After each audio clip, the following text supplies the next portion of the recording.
Good evening, Facebook land. This is Mike George coming at you live from Alexandria, Louisiana. It is another lovely day in the Bayou states. I actually had a decent amount of success with the endeavor, with this project that has now become an endeavor known as my Bluetooth audio project. Basically, the idea is simple. It's to get all the little Bluetooth speakers in the house hooked up to one common channel, to one song, to my Spotify, if you will. And in this case, we have Annie Lennox that all the speakers are blessed with channeling through, so into the West.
So, hello, Facebook land. Again, Mike George here. It's a Monday night, kind of a peaceful Monday night. Welcome. I hope you guys are enjoying a peaceful Monday evening. If you are, we are the lucky ones, I guess in the greater scheme of things in the world. I am blessed tonight to be enjoying it's a little bit brisk. It's about 15 outside, 60 in Fahrenheit land. Yeah, nice kind of crisp evening. It's weird to say crisp being 60 Fahrenheit in March, because usually if it was 60 Fahrenheit in March, I would be reveling in spring jubilation. I'd be praising Jesus or whatever God or deity figure you prefer.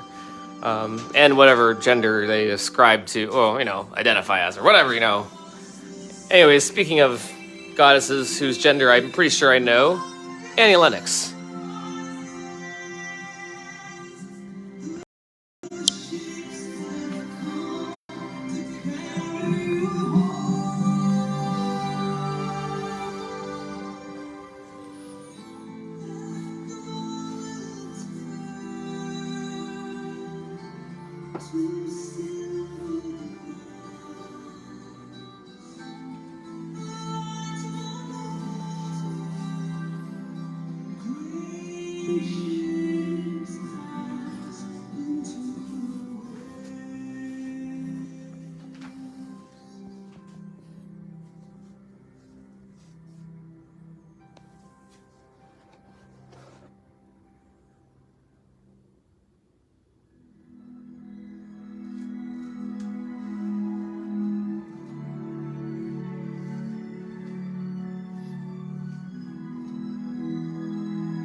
That was Annie Lennox, ladies and gentlemen, boys and girls, et al.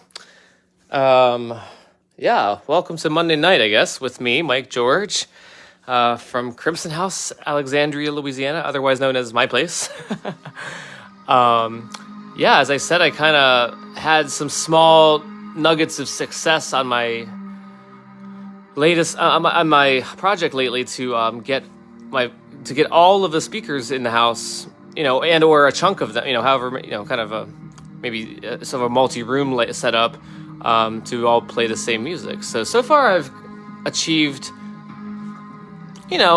moderate success. I'd say I'm satisfied with. I have my computer, my outside speakers, and my. I guess I have about 4 speakers playing right now. This beautiful M83 piece. Actually, this is a sort of a remix of M83, an M83 instrumental from the film Oblivion. Oblivion is a sci-fi film with Tom Cruise. Back in the year 2010, I think. Back in the 2010s, kids. Oh my God, it's so weird to think that I'll be old someday and saying things like, "Hey kids, back in the year 2010, back in the year 2020, that real fucked up year. Your mom and I went, blah blah blah blah blah blah blah blah." It's just so weird. It's weird to think about. God, I mean, even just now, the year 2022. God, I can't even say it. 2022. I'm still getting used to the of 2022 being a real year. To be honest, I know. God damn it, we're in March already, and I still feel like I'm still getting used to that number. I don't know why. I mean, obviously all the twos kind of present some. Yeah, it's funny. It's two people watching now, according to Facebook. You guys are good. Oh damn it, I just lost that one. Oh well. Anyways, it was a moment of serendipity, ladies and gentlemen, boys and girls at Al. I always try to be inclusive with the et al part, and that way you cover all the entire spectrum of the folks, aside from the ladies and gentlemen and the boys and girls. Of course, I always like to say that at the end of the day, I'll always be a little boy, or maybe not a little boy. I'll always be a boy in some sort, and I don't mean that in well, I guess there's some gender derivation from that. I kind of mean the mischief and the curiosity and the mischief, the curiosity, the sense of wonder, I guess, the sense of the spirit of adventure, I don't know, I guess the good old days back when I'd be bored as fuck, with no friends and just kind of conjuring up things in my mind to do, much like this music is kind of doing right now, actually. So sit back and enjoy Star Waves from M83. Actually, it's pretty much over now, so I'm in sort of I don't even know how well you guys can hear me, actually, with all the various speakers around churning out this music. So please do be kind, and if anybody is actually watching this, and if you can't have trouble if you have trouble hearing me or even just understanding me, please stand up and say something. Tell me that, hey, we can't hear you. That whole shtick. Just like our parents did. Just like our former generations of ancestors did. They just shouted out things. There was no shame or pretense back then, honey. No, not like there is these days. You have to worry about who you're offending and who you're not going to offend and who might show up at your house with a gun. This piece is beautiful. So this is I know I'm gonna bore you guys to death with instrumentals here. This is a piece from a video game called Everybody's Gone to the Rapture. Sit back and enjoy.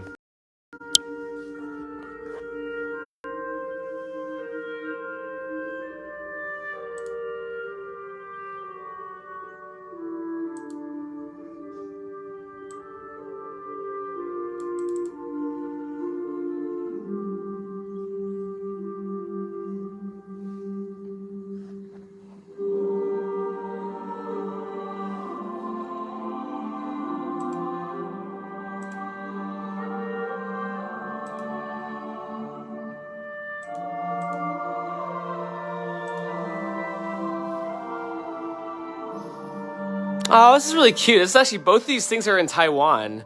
That's on the left, or on the whoa, for a second at least. That was my mom, and then on the left here, this is the Sunflower Movement, which is a student-led movement in Taiwan, who I would give credit to for basically keeping democracy alive in Taiwan for one more cycle. No, I mean they fought back hard against a controversial law in China, or I'm sorry, oh God, not in China, in Taiwan, to basically strengthen alliances, economic ties with. Oh, I love this song, guys. This is a new one I just found this weekend. I've been needing new music. This is kind of, I think the group is called Vocal Line. So it's kind of like a pentatonic style a cappella group. It's just very ethereal and very just zen, beautiful. They say it's a cold place. I see gray with the wind that cuts through marrow and bone.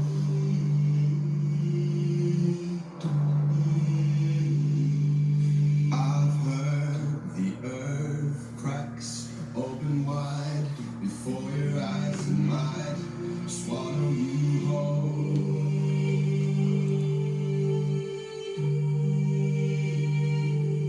They say you can get lost for days in landscapes of big emotion.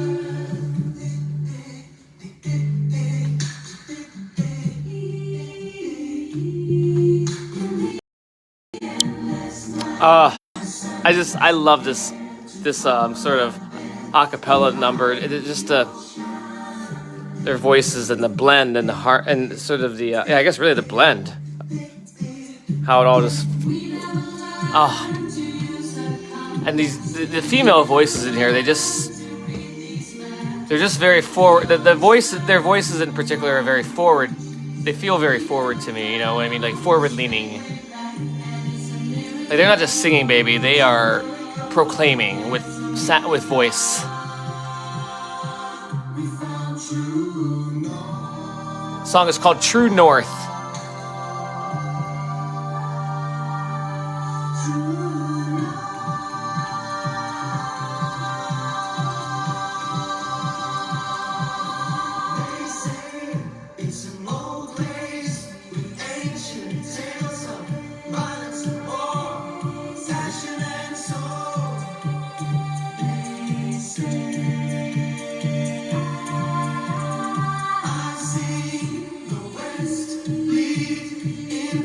I don't know this song well enough to do justice to a lip sync, so my apologies in advance. I hope you guys like the song. Thank you for the hearts. Whether that was for me or for the song, thank you.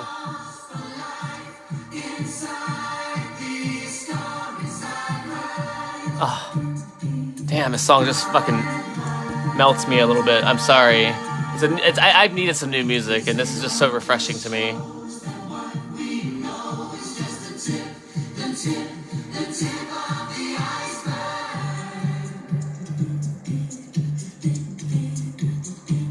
Don't mind me, I'm just looking for the next. I'm lining up our next song here, you know. I love this.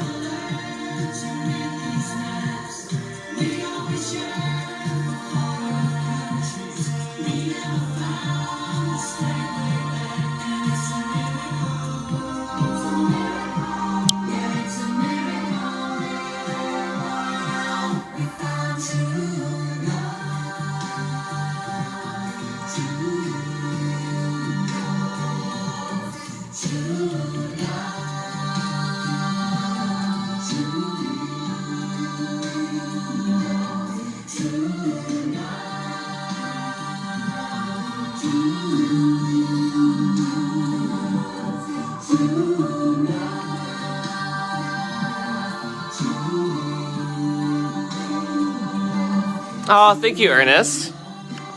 Your hearts are very much appreciated. Welcome to the show. I want to make this less about me. Well, I don't know if anybody's still watching, but let's make this less about me having to rant and fill up dead airtime, and more about you guys a little bit. How you doing, Ernest? I don't actually. Ernest, I just met kind of recently, so let's like pretend we're on a date here. Let's pretend we're on like a date like where everybody's watching. Like, oh my god, there was a, you have no reference point, Ernest, on this one, but there's probably some way you can relate to this. I think there's a I lived in Columbus for a while, and there's this bar, like a gay bar, queer bar in Columbus. That's this like tiny ass space, and it's called. It's basically like a pool table in the center of a room. So like, I'm there playing pool against a gentleman who I also happen to be flirting with, and kind of what I call some healthy competition. Some so but the way that the bar is set up, and the way that the tables are positioned and such, it literally felt like I was in the middle of like sort of a sports arena or something. Like I was I was in a gladiator tournament, like that everybody was sort of watching around me. It was me at this pool table against this gentleman. I forget who the guy even is, to be honest. And I apologize if that person's watching. But no, yeah, it was just kind of funny. I don't know why that came up, but I was thinking of somewhere in the rabbit hole, somewhere in the trail of that conversation. You made me think of the idea of kind of being, like a public date. That's what it was. Yeah, bachelor style, or whatever you would call this. I guess not a bachelor. Not we're not going to buy into the whole heteronormative marriage bullshit. I mean, we got the right to marry. That's great. Doesn't mean we're gonna buy this, drink the Kool-Aid, So at least not me. I mean, I do. I mean, I drink some of the Kool-Aid, but then I go back to the alcohol after, sometimes, you always never stay addicted to one thing, for too long. So that's our our drug avoidance message of the evening, kids.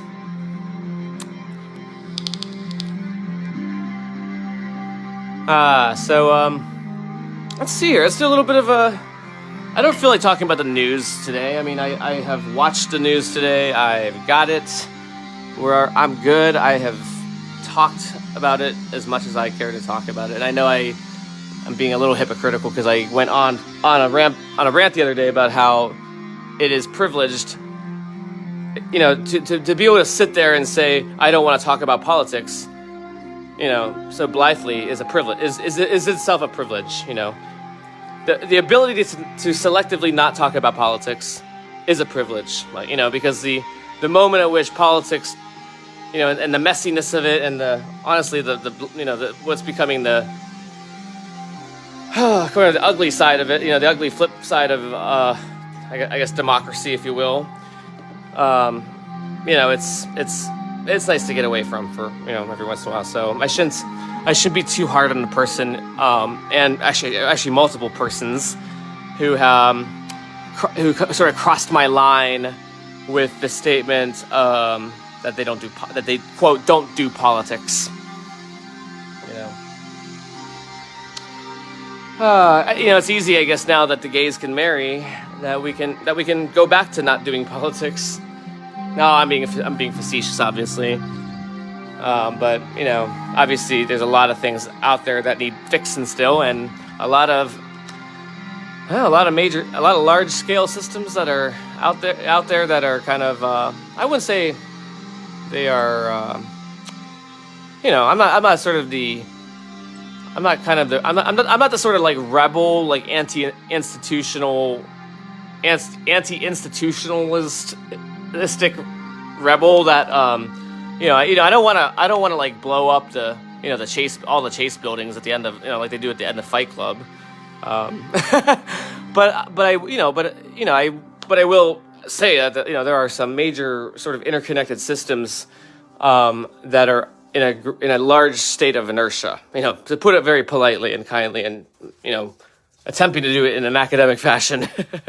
Basically, the good old boys club is still out there, honey. Even if it's getting a little bit better each day, albeit glacially. Anyways, aside from all that, Ernest, you haven't been on a date in forever. Why don't you let me take you on a date, hon? Or is that what we already started? Are we already starting on a date?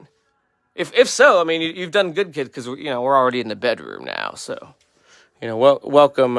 In fact, because we're in the bedroom, I got something for you. Okay. Anyways, welcome back. So now we are. Ernest, congratulations! You have made it to the special part of the show called Facebook Live After Dark with Mike George. So, here we are after dark. Oh God, did my live pause? No, it didn't. It just looked like it paused, I think, because I had to use my phone to turn these damn lights off, to change the lights. Which, let me tell you a funny joke, okay? Let me tell you about a joke about an electrical engineer who spent at least a good $200 on what he was told were smart lights, smart light bulbs and such. And basically, oh God, I am. Jesus fuck. All right, welcome back. Welcome back, kids. That was a little bit of, we'll call that the fifth wall, if you will. The fifth wall being the one that I ran into just now while trying to figure out how the fuck to use this phone. Anyways, I guess I might as well use that little clumsy moment as an opportunity to sign off here. I think I got my tiny little nugget lesson of the day across, and I'm probably at the point now where I'm boring the fuck out of you. And so with that having been said, first of all, let me show off some cooking here. I didn't really finish yet, but got me some chorizo beef mixture with some, along with some little veggies, just some onions for the flavor and such, all zesty together, sauteed together. It's gonna be for quesadillas, quesadillas, tacos, whatever, Mexican shit, shit you put in a tortilla, with some cheese and God damn it, I should have gotten cilantro. Just realizing, but yes, cilantro ideally, and if I'm having a really good day, maybe some Mexican dick at the end of the night, right? If I'm ever so lucky. Now, of course, I'm just kidding, right? Oh my God, Ernest, I'm gonna spitball here, and I'm gonna look like a complete jackass racist here, but I'm gonna spitball here, and I'm gonna ask if you are Latino of some sort, and if so, if you are Mexican, because shoot, maybe we can have some Mexicans tonight in some of the ways that in some of the alternative senses that I allitered to before. I don't think that's even a word. Allitered. I was trying to use alliteration. That's not even the right fucking word. Implied, we'll say. Implied. There we go. God damn it.